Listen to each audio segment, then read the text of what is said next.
Okay, we talked about man being the image of God, creating culture, and reflecting God as the king and ruler. Let's move on to chapter 2, verse 4, and the second creation report. And it starts in verse 4 and 5. In verse 4 it says, "These are the generations of the heavens and the earth when they were created." And then it goes on in verse 5, "When no bush of the field was yet in the land, and no small plant of the field had yet sprung up, for the Lord God has not caused it to rain on the land, and there was no man to work the ground. And a mist," or it says a spring, "was going up from the land, and was watering the whole face of the ground. Then the Lord God formed the man of dust from the ground, and breathed into his nostrils the breath of life, and the man became a living creature." So just notice in the beginning, again, we have kind of four problems. We have no shrub of the field, we have no plant of the field, we have no rain, and we have no humans. So it's a little different already from the first report. And then the narrative is solving each of these problems one by one, but in a different sequence. So we see how it describes that there is a spring coming up from the ground. And so what happens when you have dust and then you have water, what forms is mud. It's something that you could actually then work with and use with. And this is exactly what God does. So he makes a muddy ground, and then he forms from the ground Adam. And Adam means human. So you could say, is it one person called Adam, or does it mean God made the human being from the ground? The word says God yatzart man, which is pottery. It's like God pottered the man from the dust. This is where the man has his origin. Actually, also the animals were coming from the ground, from the earth. We are deeply humans, meaning we are attached to the ground and to the earth. And later, in Genesis 3, we return to the ground. We return to the dust. We return to the place that we came from. One of the differences is that God breathes his life into Adam. And it says that Adam became a living soul. The word here is nefesh, or a living being, nefesh chaya. And the word means actually life. Literally, it means throat. It's the breathing place. It's where you where you breathe.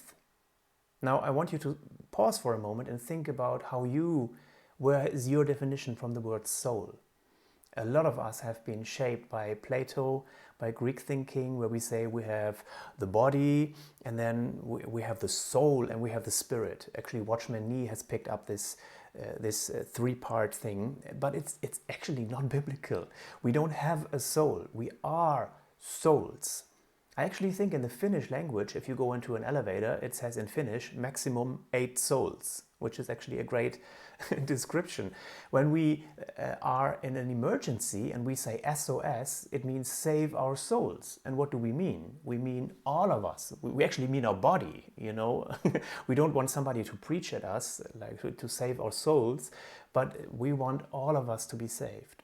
So man became a living soul, a living nefesh, a breathing being and a living being. And also other creatures are called souls in the Bible.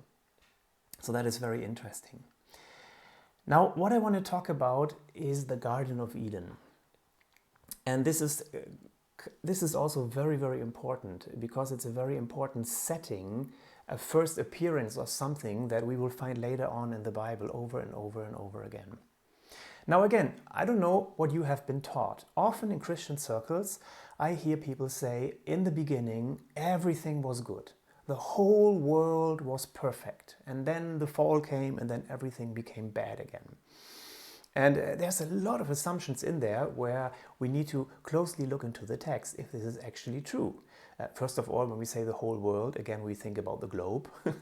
And that might not be what the author intended. When he talks about the land, he means the place where people can live, and he means the place that he can see, the known world, so to say. But when you look at the garden, we are introduced to a concept in the Bible that appears a number of times, and that is sacred space. And actually, I should probably read first. And it is in verse 8. And the Lord God planted a garden in Eden in the east, and there he put the man whom he had formed. Let's leave it there. Let's leave it there. He planted a garden in Eden. So the concept I want to talk about is sacred space. And I have a number of questions. First of all, is all of the earth, all of the created place, dry land? No, it's not. We have the water, we have the air. So we have one area where humans can live and which is assigned to them, which is the dry land. Then is all of the dry land Eden? We find a region, a specific region in Eden. Eden is a word that, Hebrew word, actually means delight. God planted a garden in delight. So we have the dry land, and then we have another area in the dry land, which is Eden. And then in Eden, in this region, God plants a garden. So the Garden Eden. Often we use a word that comes from the Persian, which is paradiso. So paradise means actually Garden of Eden. And this is the meeting place of God and man. And the prophets later call this the Garden of Yahweh or the Garden of God. You find that in Isaiah 51 or in Ezekiel 28 and I think Ezekiel 31. And then we have also the middle of the garden. So we have different areas on the dry land or on the world. Now, what does the garden signify? What is the purpose and the meaning of a garden? And again, we might be tempted to think about gardens nowadays, and we say, well, you grow vegetables, we get our salad and our carrots and our tomatoes from that. But this is not the picture that the author wants us to have. First of all, imagine maybe Egypt. Just think about the region. You know, it is dry. It is not a place that is usually really, really green. So who had gardens? Who could afford a garden? Gardens were usually the place of kings. And what were gardens for? Did they grow their carrots there and their tomatoes? No. Gardens were meeting places. They were places where you would go for a walk. It were places where you would actually receive royalty. If you would have guests, you would meet them in the garden. It was a place of luxury. It was a place of rest. Often gardens were either near sources of water or at very high locations because it was drier. When you read in the Bible that somebody is sitting under a tree, you could assume that quite often they are sitting in a high place because that's where it's green. Down there it's brown. So you have this very common biblical and ancient Near Eastern motif of a holy garden. And we have different tiers or different levels. You can see this here. We have the dry land, we have the region of Eden, we have the garden, and we have the middle of the garden. And then it says, in the middle of the garden, the Lord planted trees that were beautiful to look at and desirable to eat from. And I wonder if trees that are desirable to eat from and good to look at will play any role in the later story.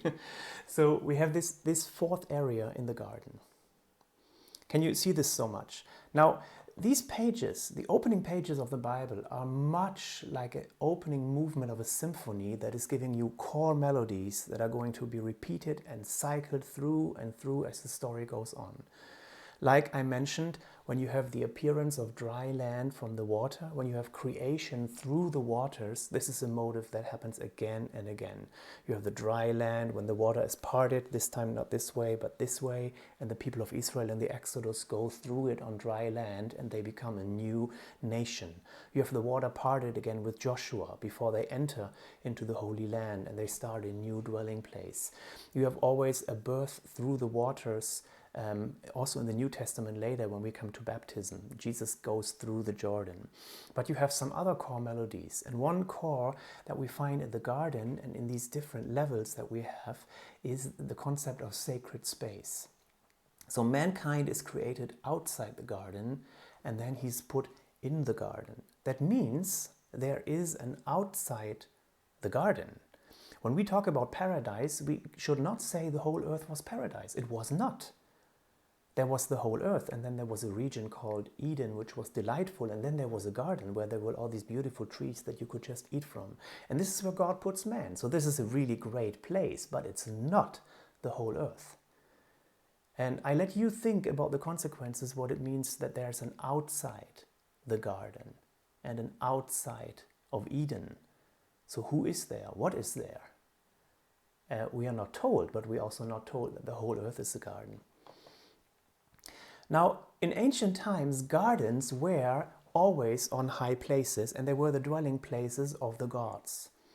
Often from gardens there were wells or rivers flowing that were watering the land. It was a place of fruitfulness, it was a place of abundance, and we have exactly the same here as well.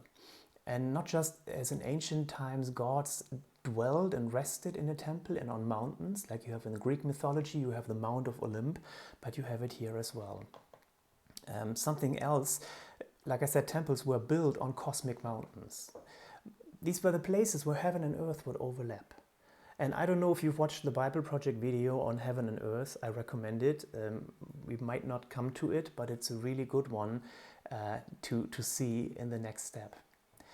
Then in ancient narrations, temples were always built in 7 steps.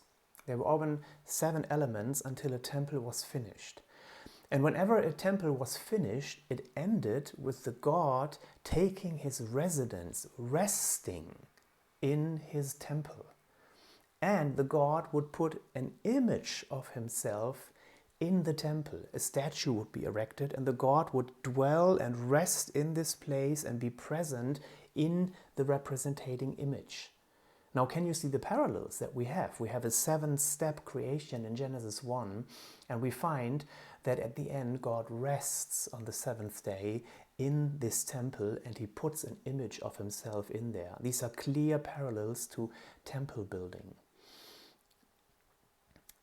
Let's look a little bit closer at some parallels. So the goal of creation was that God rested from his labors, like the ancient gods rested in the temples that were built on cosmic mountains. The Garden of Eden was actually on a mountain. We don't read that, we can only infer it in Genesis 1. We can read it in Ezekiel 28, where it says, you were on my cosmic mountain, you were on my mountain in the Garden of Eden. So you have later in the Bible clear hints that it is on a mountain. We have a hint already in Genesis 1, because what do we read? We read that a river came from the garden and divided into 4 rivers that watered the whole earth. Now, water flows downhill. If you want to have a source that can water the whole earth, it's probably in the highest point on the earth, on the known land. And so we can assume the Garden of Eden was actually a mountain. It was the place that was closest to, we could say, to the rakia and to the dwelling place of God. In classic ancient literature, the mountains had their tops in the heaven and the base in the underworld, and it was the center of the world, like we find it here as well. It's also important. You might think, what is this? Why is this narrative interrupted with this river and the 4 rivers, and there's gold and something? And you wonder, if you would just read from the verse before the rivers and continue afterwards, you wouldn't miss anything. So why is that so significant? And again, it's the starting motive. When you notice, there's the river Euphrates, there's the Tigris. There is one river that goes to into Egypt. Now, on the Euphrates and the Tigris, we had cities like Babylon, like Nineveh, so we have the Babylonian Empire, the Assyrian Empire, we have Egypt, and all these places will reappear in the narrative of the Bible. And interestingly, all of these places have their source and their provision coming from the temple of God, from the Garden of Eden. God provides for the whole earth, for all the empires, also Egypt and Babylon and Assyria, as we will later find. It's also described that there was gold in the river and precious stones, and also that will reappear. Because what we will find is that this Garden of Eden is actually a temple. I mentioned it already, but all the other temples that are later built, the tabernacle and Solomon's temple, are recreations of the garden. Because humanity was kicked out of the garden, it was God's way of bringing them back by creating kind of a, you could say with the tabernacle, a mobile Garden of Eden. And many, many things in the tabernacle and in the temple should remind people of the garden. You would be surprised how many. And let's have a look at this. So we read that the garden had its entrance in the east. And you will find that this is later on the case. The entrance to the tabernacle, the entrance to the temple was in the east. We find that it's guarded by cherubim. On the curtain between the sanctuary, the outer court and the sanctuary, and then again with the Holy of Holies, there were woven cherubim. So you couldn't just go into the inner place. They were guarded. Do you remember another place that was guarded by cherubim? And of course you do. It was the Garden of Eden. After Adam and Eve are kicked out, the place was guarded. You couldn't just go in. And this is represented again in the tabernacle and in the temple. You have a stream that waters the earth flowing from the garden. And we have this stream again, for example, in Ezekiel 47, when he sees this stream flowing out from the temple. We have later Jesus talking about it and says, "Come to me and drink, and from your body will flow streams of living water," because we are the temple right now. That's a motive that is starting already in Eden, in Genesis. We have gold and precious stones, and the tabernacle and the temple were adorned with gold and precious stones. We find the lampstand with branches, buds, and flowers. If you look at the description of the menorah, you might wonder, why is it built in this funny way? And how does it look like? It looks like a tree. It should remind you of a tree. You have the inner sanctuary that is decorated with palm leaves and with cherubim as well. We have two pillars at the entrance decorated with wreaths and pomegranates. And all of these elements should remind us of the garden. You have the animals there, cherubim, lions, botanical motifs. And very interestingly, God calls Adam to work and keep the garden. And this combination of words, to work and to keep, only appear in one other place in the Bible. And it's describing the Levitical work in the tabernacle. It's a priestly task to work and to keep. So we see that Adam is actually not just the image of God, but he's also the very first priest that is put in the temple. We don't have that language, but we should, when we later read about the priests and the Levites and their task, we should be reminded of this is Adam's task in the temple. This is really, really important. I can tell you when I'm reading about priests and that we are priests and so on, often my reaction was, that's so complicated, I don't know what it's about, I'm so glad it's over. And then we simply say, oh, it's Old Testament stuff. We point to Hebrews, we say, look, Jesus, he kind of took care of all this, so we don't need to deal with this. And this is really, really not fortunate, because one of the main motives I'm seeing more and more and more for the people of Israel and for us is that we are called to be priests. And we don't know what it means. And we always stop, we only go back to Aaron and say, yeah, okay, but that was really strange and we don't have this tabernacle and temple, so what should we do? Now, maybe it's helpful if you remember you should actually think back to Adam and the garden. And that explains also a little bit how a temple could look like. It's a place of fruitfulness. It's a place where things just come because God dwells in their midst. The Spirit of God is blowing through the garden. When it says God met with Adam in the cool of the evening, actually the word is wind. It was wind in the garden. This is how they met. So we have some motives later on that we could think back and think of the Trinity. And could think of this life-giving, water-providing, life-providing, generally providing things, good things, that is easy. And that becomes more and more difficult as people have to leave the garden and as they have to leave Eden, and the ground becomes more and more less and less positive and generous with mankind because we want to do it by ourselves. This is the place where God provides and where God takes care of these things. We also find in the end that the New Jerusalem is a perfect cube, And the only place in the Bible with these measurements is the Holy of Holies in the temple. So also the New Jerusalem is actually almost like a recreation of Eden. But like we said, we start in a garden and we end in a city. Now I try to put this picture here. I don't know if you can see this. It's a little funny, but this is how you should imagine Eden to be. And think again about our old worldview. You have a cosmic mountain where the roots are almost in the underworld that goes up. And on top of this mountain is the overlap of heaven and earth.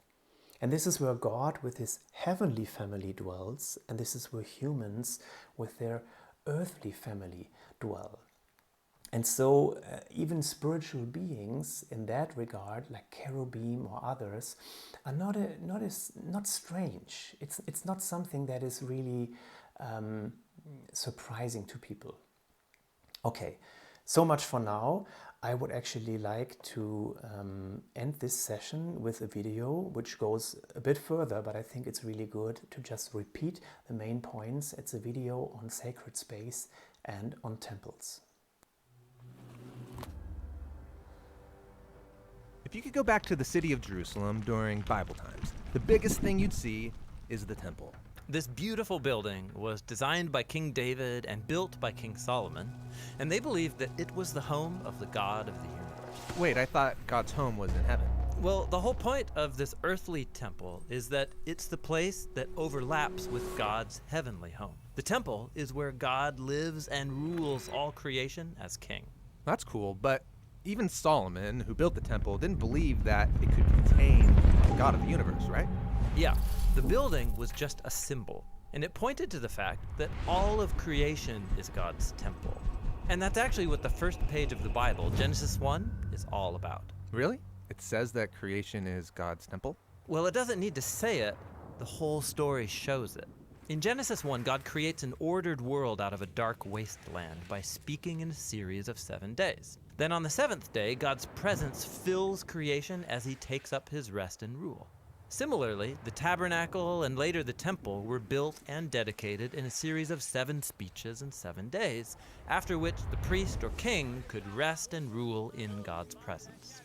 So all of creation is where God intends to dwell. It's like his temple. Exactly. Now, turn the page to Genesis 2 and we get another portrait of creation.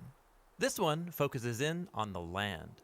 And in the center of the land is a region called Eden, which in Hebrew means delight. And in the middle of delight, God plants a garden in which God and humanity live together. And that's why the temple was modeled after the garden, filled with imagery of gold and flowers. The menorah symbolized the tree of life. It's the place where God dwells with his people. Oh, got it. And check this out. In the temple, the Israelite priests and Levites were to work and to keep the temple in God's presence. This is exactly the job description given to humanity in the Garden of Eden. So these humans were the first priests. But instead of ruling with God, they wanted to rule on their own terms, and they're exiled from the garden temple. And like Adam and Eve, Israel's leaders also wanted to rule on their own terms, and they too were exiled. The temple was destroyed, and this left them wondering, did God give up on Israel? Will God bring about a new creation? Well, the biblical prophets anticipated the day when God would create a new temple with a new priesthood. That's when God's presence would fill all of creation. And when the Israelites returned to the land, they did rebuild the temple. But that temple didn't turn out the way the prophets hoped. In fact, later Israelite prophets said that this temple was hopelessly corrupt. So they're still waiting for the ultimate temple. And here we come to the story of Jesus. He said that through him, God's presence and rule was coming into our world in a new way. And he presented himself as a new kind of priest. But Jesus wasn't a priest, and he didn't work in the temple. Right. Jesus said that God's presence, his rest and rule, was filling the world through his own life, death, and resurrection. Jesus was claiming that he was the true temple, and this new temple would expand out to include all of creation. That's a really big claim. And it got even bigger.